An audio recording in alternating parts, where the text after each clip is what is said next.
When they see us mini series 5 अश्वेत लड़कों की सच्ची कहानी दिखाती है जिन्हें गलत तरीके से एक अपराध में फंसा दिया जाता है। पुलिस दबाव और झूठी गवाही के कारण उन्हें जेल भेज दिया जाता है जबकि वे बेगुनाह होते हैं। यह सीरीज उनके दर्द, संघर्ष और न्याय के लिए लंबी लड़ाई को दर्शाती है। 1989 न्यूयॉर्क के हार्लेम इलाके के बीचों बीच साल 1989 में गलियां अपनी रोज की रफ्तार में जिंदा हैं। सड़क पर कारों के हॉर्न गूंज रहे हैं, खिड़कियों से हंसी की आवाजें आ रही हैं और बच्चे पूरे जोश के साथ फुटपाथ पर दौड़ रहे हैं। इस मोहल्ले में जहां हर कोई एक दूसरे को जानता है, 5 लड़के रेमंड सेंटाना, केविन रिचर्डसन, कोरी वाइस, यूसुफ सलाम और एंट्रॉन मैकक्रे बाकी बच्चों जैसे ही हैं। वे एक दूसरे के साथ मस्ती करते हैं, मजाक उड़ाते हैं, म्यूजिक, स्कूल और उन सपनों के बारे में बात करते हैं जो उनकी जिंदगी से भी बड़े लगते हैं। दुनिया के लिए वो बस कागज पर लिखे हुए कुछ नाम हैं। लेकिन यहाँ अपनी गलियों में वो बेटे हैं, दोस्त हैं, सपने देखने वाले हैं। जैसे ही सूरज डूबता है, शहर का रंग बदल जाता है। हार्लेम की लाइट्स जल उठती हैं, नियॉन बोर्ड चमकते हैं और हवा ठंडी होने लगती है। लड़के सेंट्रल पार्क की तरफ बढ़ते हैं, जैसे उन दिनों में कई बच्चे किया करते थे, किसी प्लान के साथ नहीं, बस थोड़ा घूमने, थोड़ा समय बिताने और किसी जगह का हिस्सा महसूस करने की मासूम चाहत से। लेकिन इस रात शहर इतना मेहरबान नहीं है। उसी पार्क के एक हिस्से में कुछ टीनेजर्स गड़बड़ी करने लगते हैं, चीजें फेंकना, चिल्लाना, चलते लोगों को परेशान करना।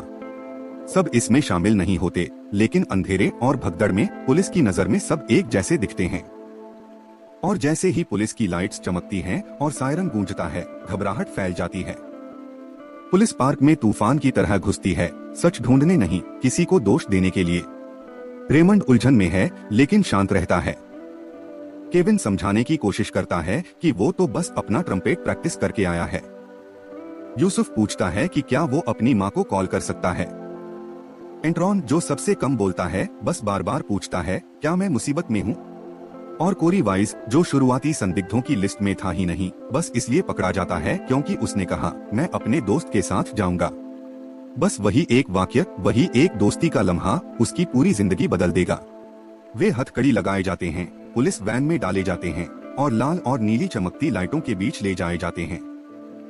कोई सफाई नहीं दी जाती, कोई हक नहीं पढ़े जाते, बोलने का कोई मौका नहीं दिया जाता। सिर्फ डर, उलझन और पीछे बंद होते भारी दरवाजों की आवाज गूंजती है। पार्क में बहुत देर बाद जब लड़के जा चुके होते हैं, पुलिस वालों को कुछ ऐसा मिलता है जो पूरे शहर को हिला देता है।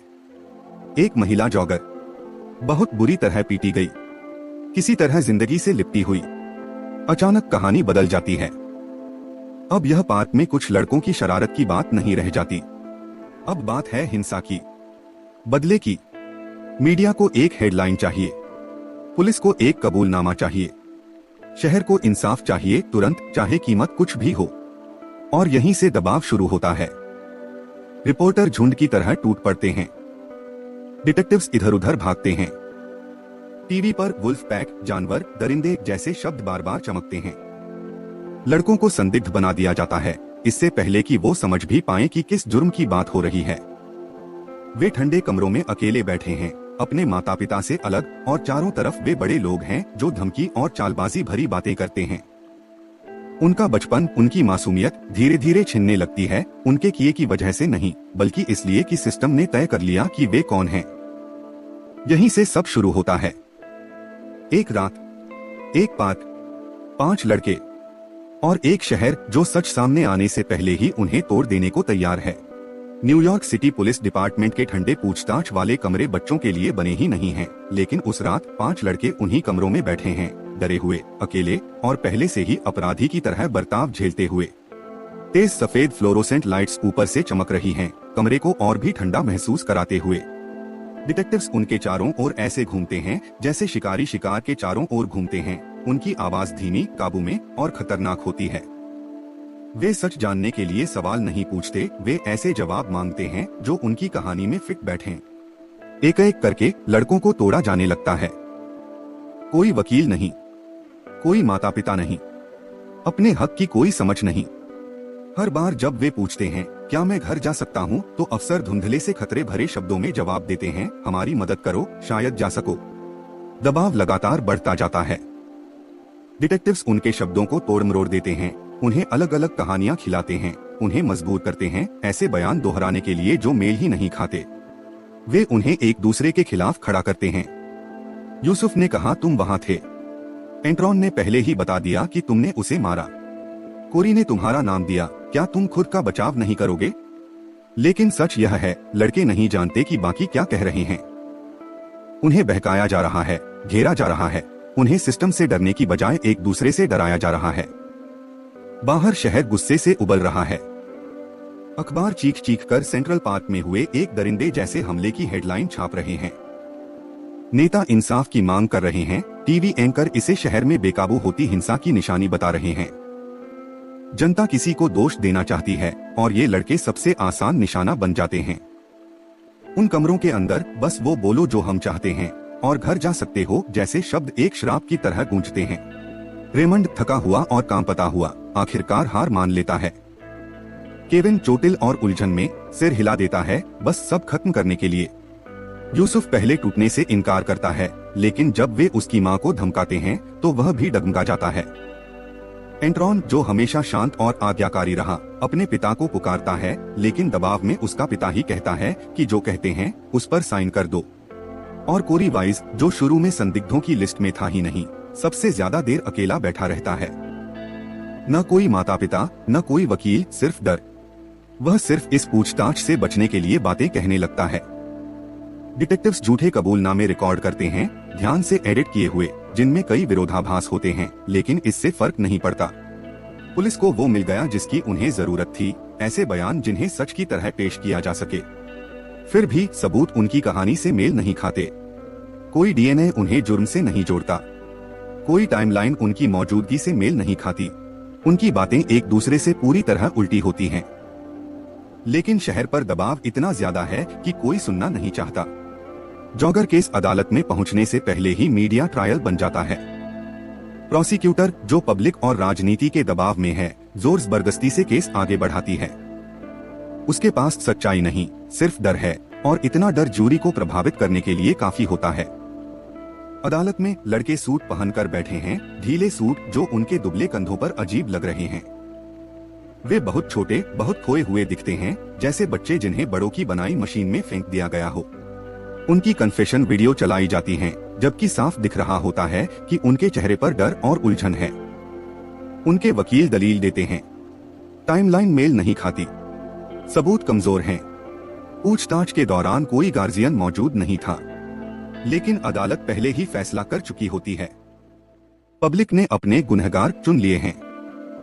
जूरी लौटती है, गिल्टी, गिल्टी, गिल्टी ज्यादातर आरोपों पर। उनकी माएं चीख उठती हैं, जैसे किसी ने उनका दिल नोच लिया हो। लड़के खुद सजा समझ भी नहीं पाते।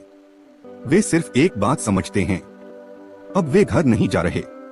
जज की हथौड़ी की आवाज दरवाजे के बंद होने जैसी गूंजती है। 5:55 पर हमेशा के लिए ताला लग जाता है। उस पल में हार्लेम सिर्फ 5 लड़के नहीं खोता, वह अपने यकीन को भी खो देता है।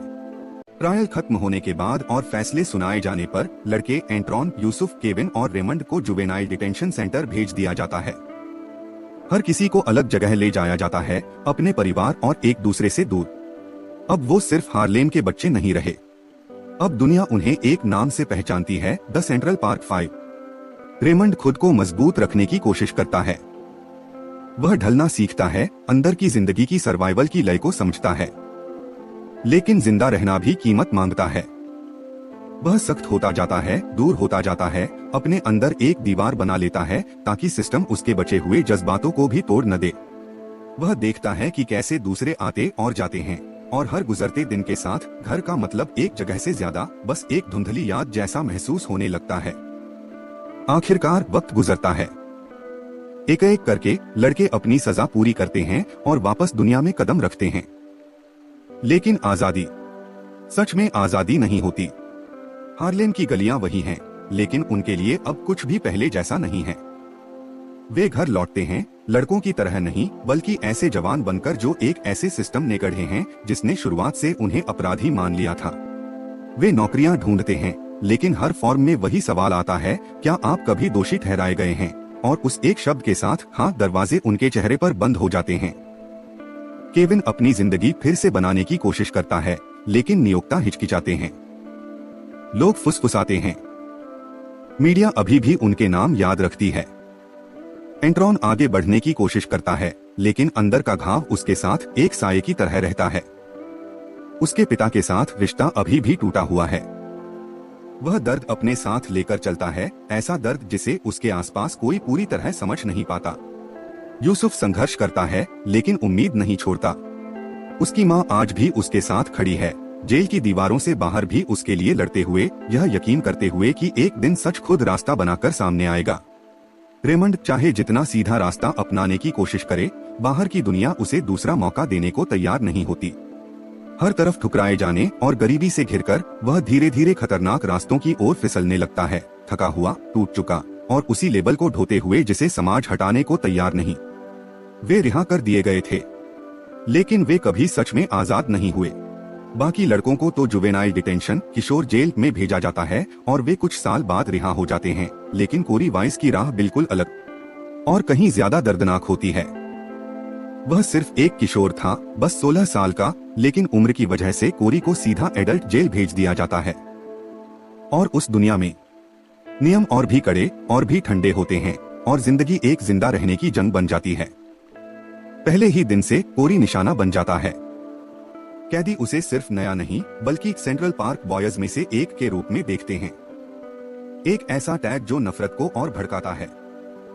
हमले जल्दी ही शुरू हो जाते हैं। गालियां, मारपीट, ऐसी क्रूरता जो इंसान को अंदर से तोड़ दे।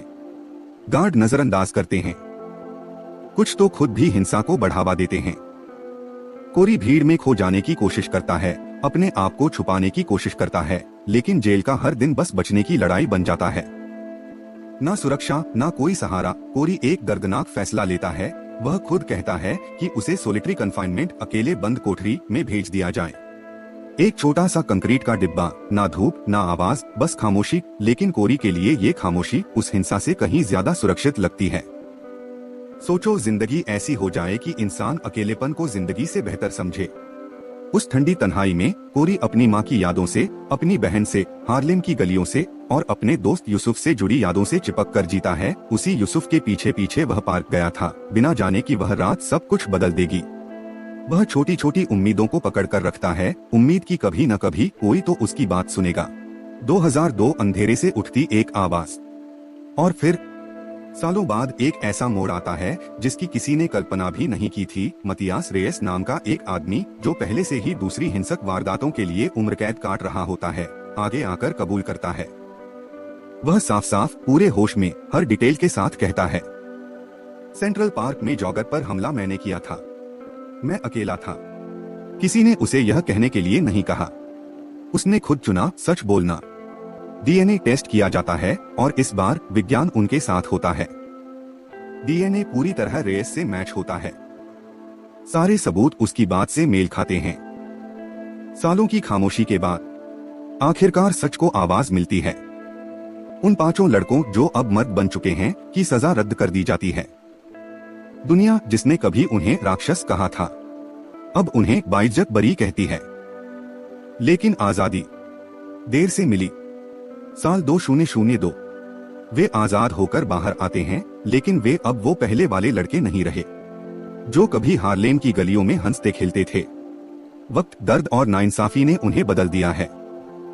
वे न्यूयॉर्क सिटी पर मुकदमा करते हैं, सिर्फ मुआवजे के लिए नहीं, बल्कि इज्जत के लिए, इस बात के लिए कि दुनिया आखिरकार माने हम गलत थे।